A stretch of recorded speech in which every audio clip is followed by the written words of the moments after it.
Hello friends, ఈ video కనుక మీకు నచ్చినట్లయితే తప్పకుండా లైక్ చేయండి.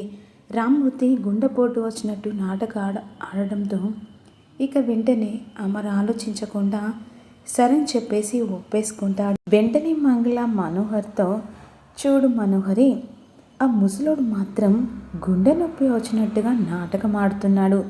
ఒకవేళ ఇక బాగి అమర్ ఇద్దరు కలిసి 3 రోజులు ఇక వాళ్ళ నచ్చినట్టు గడిపారనుకో, వాళ్ళని విడదీయడం ఎవరి వల్ల కాదని చెప్పేసి మంగళ మనోహర్తో అంటుండగా మనోహరి మంగళ మాటలు విని షాక్ అయిపోతుంది. ఎట్టి పరిస్థితుల్లో వాళ్ళిద్దరిని ఒకటి చేయకూడదు, అలా చేయకుండా ఉండాలంటే నేను కూడా అమర్తో రావాలని చెప్పేసి అనుకుంటూ ఉంటుంది. సరే అని చెప్పేసి అమర్ లోపలికి వెళ్ళి రెడీ కిందికి వచ్చిన తర్వాత వెళ్దామని చెప్పేసి ఈ విధంగా అంటుండగా అప్పుడు వెంటనే మనోహరి, అమర్, నువ్వు మొదటిసారిగా వాళ్ళ ఇంటికి వెళ్తున్నావు కదా, అక్కడ నీకు కన్వీనియంట్గా ఉండదు కదా, అందుకే నేను కూడా వస్తాలే అని చెప్పేసి మనోహరి అమర్తో అంటుండగా అప్పుడు వెంటనే నిర్మల, నువ్వెందుకమ్మా, వాడు వాని అత్తగారింటికి వెళ్తున్నాడు కానీ ఎక్కడికో వెళ్ళినట్టుగా నువ్వెందుకు వెళ్తానని చెప్పేసి అంటున్నావు అని చెప్పేసి నిర్మల మనోహర్తో అంటుంది. అతులే అమ్మ అని చెప్పేసి అమర్ నాన్నగారు అంటుండగా,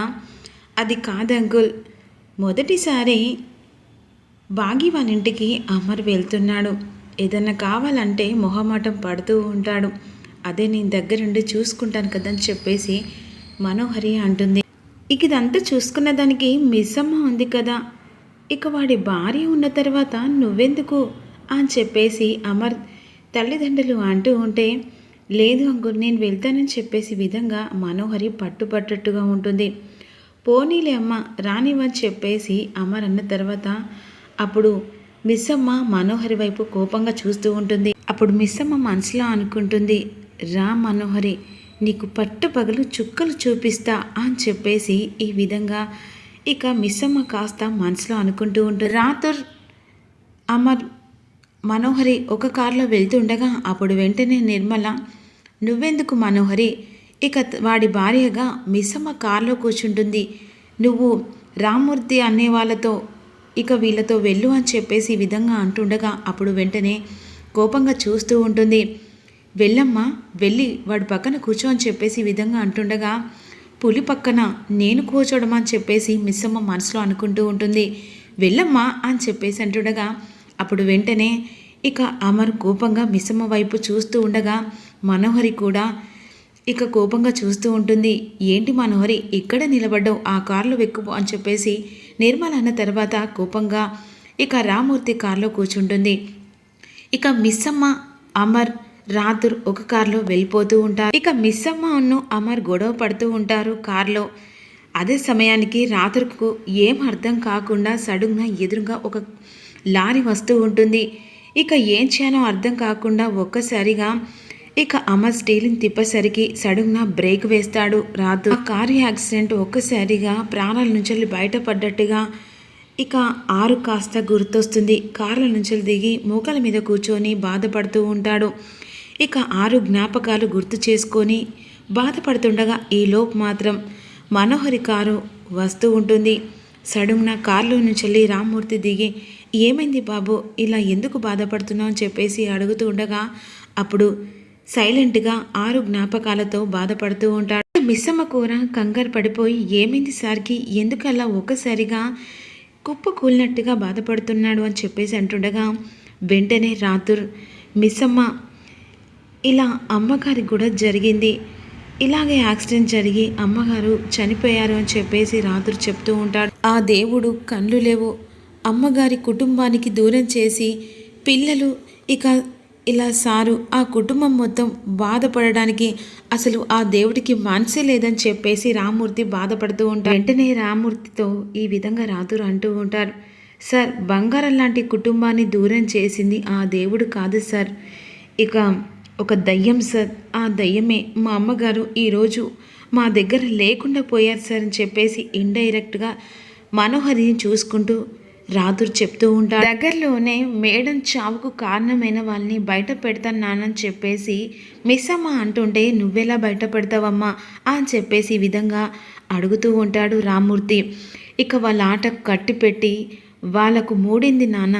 ఎట్టి పరిస్థితుల్లో ఎప్పటికీ ఇక న్యాయం అనేది ఒకటి ఉంటుంది కదా, ఆ న్యాయం ద్వారానే ఆ మేడని చంపిన వాళ్ళని బయటపెట్టి వాళ్ళకు శిక్ష పడేలా చేస్తానని చెప్పేసి మిస్సమ్మ మనోహరి వైపు చూసుకుంటూ అంటూ ఉండగా, ఏంటి ఇది నన్ను చూసుకుంటూ ఇలా అంటుందని చెప్పేసి మిస్సమ్మ కంగారు పడిపోతూ ఉంటుంది. ఆ మేడం చావుకు కారణమైన సరస్వతి మేడానికి తెలుసు. తను మాత్రం కోమాలో బయటపడ్డదనుకో, ఇక మా మేడన్ని చంపిన వాళ్ళు కూడా బయటపడతారు అని చెప్పేసి ఈ విధంగా రాతుర్ మొహమ్మూర్తికి చెప్తుండగా, మరోవైపు అమర్ కాస్త ఆరు గురించి తలుచుకుంటూ బాధపడుతూ ఉంటాడు.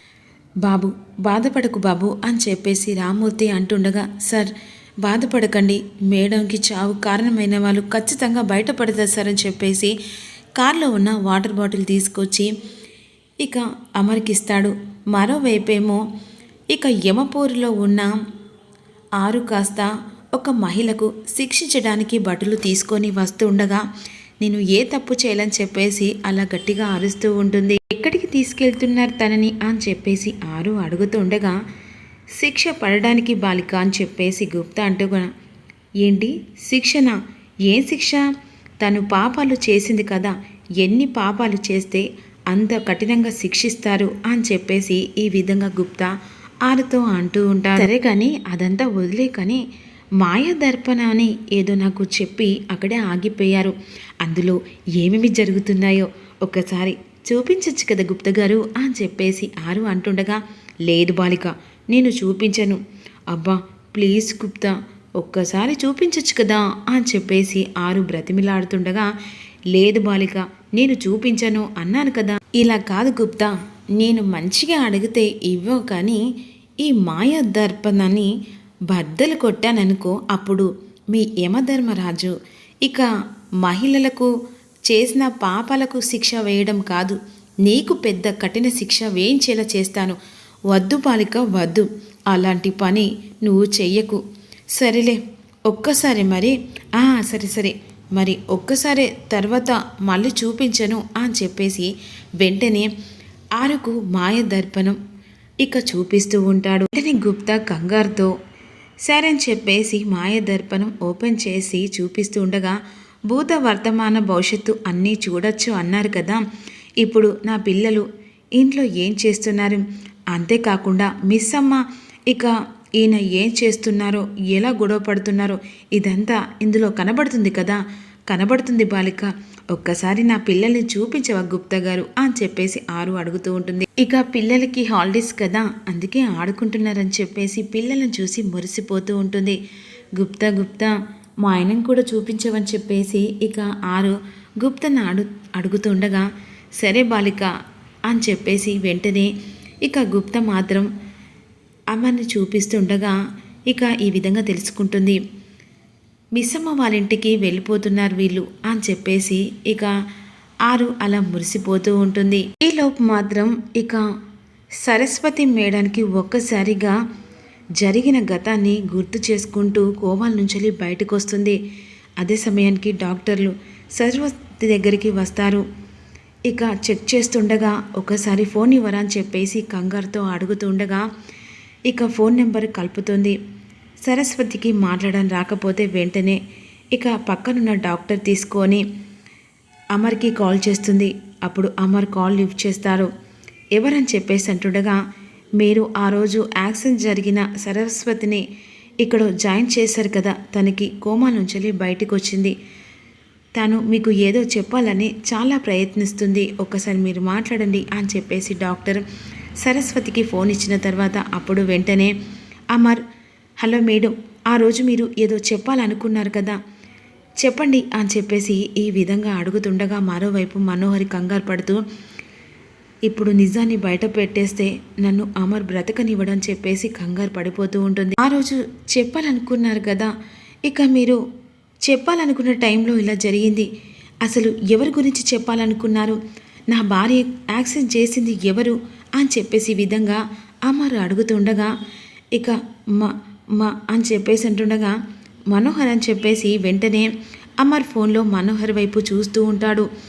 అమ్మో, ఈ సరస్వతి ఎలాగైనా నా నిజం బయట పెట్టకూడదు అని చెప్పేసి కంగారు పడిపోతూ ఉంటుంది.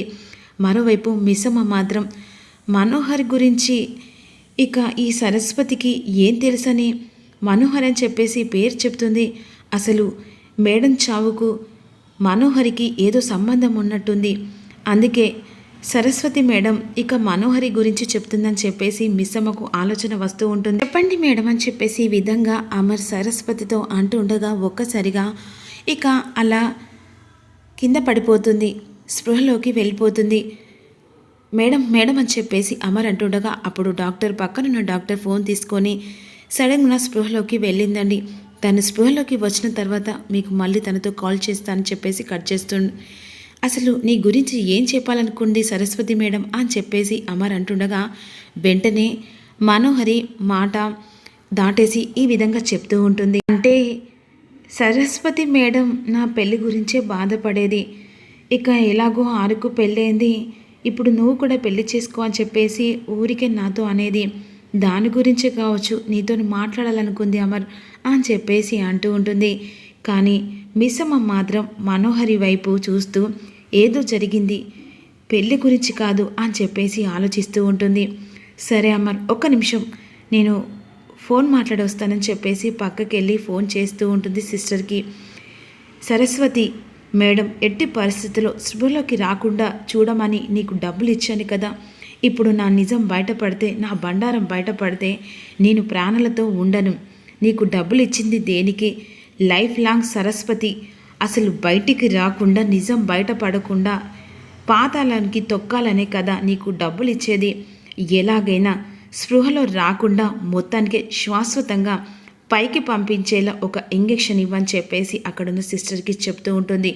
నువ్వు గనక ఇలా చేసావనుకో నీకు ఎంత డబ్బు కావాలంటే నేను అంత డబ్బు ఇస్తానని చెప్పేసి సిస్టర్తో మనోహరి ఫోన్లో పక్కకు వచ్చి చెప్తూ ఉంటుంది. అలాగే మేడం, ఇక నేను ఖచ్చితంగా ఈ పని చేసి నీకు ఫోన్ చేస్తానని చెప్పేసి వెంటనే ఫోన్ కట్ చేస్తుంది. ఇదంతా ఆరు మాయ దర్పణం నుంచి చూసి ఒక్కసారిగా షాక్ అయిపోతుంది. ప్రాణాలు తీయడం అంటే ఒక ఆట వస్తువుతో ఆడుకున్నట్టుగా మనోహరి ఇంత నీచానికి ఎలా అని చెప్పేసి ఇక గుప్తతో అంటుండగా, అసలు నీకు తెలియదు బాలిక, అసలు నిన్ను చంపిందే ఆ బాలిక. ఆ విషయం నీకు తెలిస్తే నువ్వు తట్టుకోలేవని నీకు చెప్పలేకపోతున్నాను బాలిక అని చెప్పేసి గుప్తా మనసులో అనుకుంటూ ఉంటాడు. ఏంటి గుప్తా గారు, నేను మాట్లాడుతుంటే నువ్వు సైలెంట్గా ఆలోచిస్తున్నావు. ఇక మనోహరి నా విషయంలో ఏదైనా చేసిందా? అబ్బే లేదు బాలిక, లేదు గుప్తా. ఎందుకంటే ఇప్పటిదాకా నువ్వు ఇక వేరేలా మాట్లాడి ఇప్పుడు మనోహరి గురించి టాపిక్ తీయంగానే ఏదో చేసినట్టుగా మాట్లాడుతున్నావు. నువ్వు నిజం ఏదో అది చేసేపట్టుకనే మీరు ఇలా అంటున్నారు, నాకు అర్థమవుతుంది గుప్తా గారు. ఎట్టి పరిస్థితిలో మనోహరి నా వల్ల ఇక నా ఫ్యామిలీకి ఏదో ఒకటి తలపెడుతూనే ఉంది. అసలు ఇదంతా ఎందుకు చేస్తుంది? అది నన్ను నిజంగానే ఇక ఇష్టపడినట్టు యాక్టింగ్ చేస్తుందా, లేకపోతే ఆ ఇంటికి దగ్గర కావాలని ఇంకేమైనా చేసిందని చెప్పేసి అంటుండగా గుప్తా కంగారు పడిపోయి నిజం చెప్పాలా బాలికగా అని చెప్పేసి ఆలోచిస్తుండగా, నిజం చెప్పపోతే ఇక నా మీద ఒట్టే గుప్తా గారు, ఇక నువ్వు ఇప్పుడే దూరమై పైలోకానికి వచ్చి కాస్త హ్యాపీగా ఉన్నావు, సంతోషంగా ఉన్నావు. ఇప్పుడు నీకు బాధలు ఎందుకు బాలిక అని చెప్పేసి గుప్తా అంటుండగా, ఎప్పటికైనా నిజం బయటపడాల్సిందే కదా గుప్తా గారు, నిజం చెప్పండి ప్లీజ్ అని చెప్పేసి రిక్వెస్ట్ చేస్తూ ఉంటుంది గుప్తను ఆరు. ఇప్పుడే చూపించాలి అసలు అది ఏం చేసిందో అని చెప్పేసి విధంగా ఆరు గుప్తను అడుగుతుండగా, సరే బాలిక నువ్వు చూడాలని ముచ్చట పడుతున్నావు కదా, ఈ మాయ దర్పంలో చూడు అని చెప్పేసి ఆ రోజు జరిగిన యాక్సిడెంట్ గురించి, చేసిన కుట్ర గురించి, మనోహరి గురించి అంతా బయటపడుతుంది. మాయ దర్పణంలో ఆరును చంపిన ఇక రౌడీతో మాట్లాడుతూ ఉంటుంది.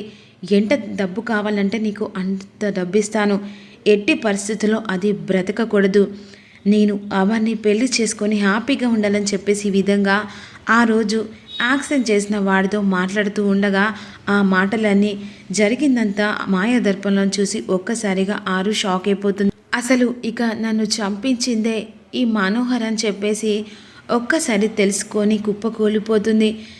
గుప్తా గారు నేను నమ్మలేకపోతున్నాను, చిన్నప్పటి నుంచి అది అంటే నాకు ప్రాణం, ఒక చెల్లెల్లాగా దాన్ని చూసుకున్నాను, అలాంటిది నన్ను చంపాలని దీని మనసుకి ఎలా వచ్చింది అని చెప్పేసి ఈ విధంగా గుప్తకు చెప్పుకుంటూ బాధపడుతూ ఉంటుంది. కుటుంబానికి నా పిల్లలకి దూరం చేసినా దీన్ని వదిలిపెట్టను అని చెప్పేసి పగతో రగిలిపోతూ ఉంటుంది. పాపాలు చేసి అది ఇక భూమి మీద ఎలా ఉంటుంది గుప్తా గారు?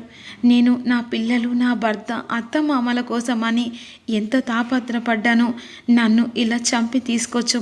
పాపాలు చేసే ప్రతి ఒక్కరూ భూమి మీద బ్రతుకుతున్నారు. ఇదేనా మీరు వేసే శిక్ష అని చెప్పేసి గుప్తను అడుగుతూ ఉంటుంది, నిలదీస్తూ ఉంటుంది. గుప్తా మాత్రం సైలెంట్గా బాధతో చూస్తూ ఒక్క మాట అడుగుతున్నాను గుప్తా గారు, దాని మీద ఎలాగైనా ప్రతీకారం తీర్చుకోవాలి. దయచేసి నాకు ఒక్క అవకాశం ఇప్పించండి. ఇక దాని మీద ప్రతీకారం తీర్చుకున్న తర్వాత అప్పుడు నేను ఖచ్చితంగా ఇక పైలోకానికి వస్తా. ఒక్కసారి అవకాశం ఇవ్వండి అని చెప్పేసి అడుగుతూ ఉంటుంది. మరి గుప్తా అవకాశం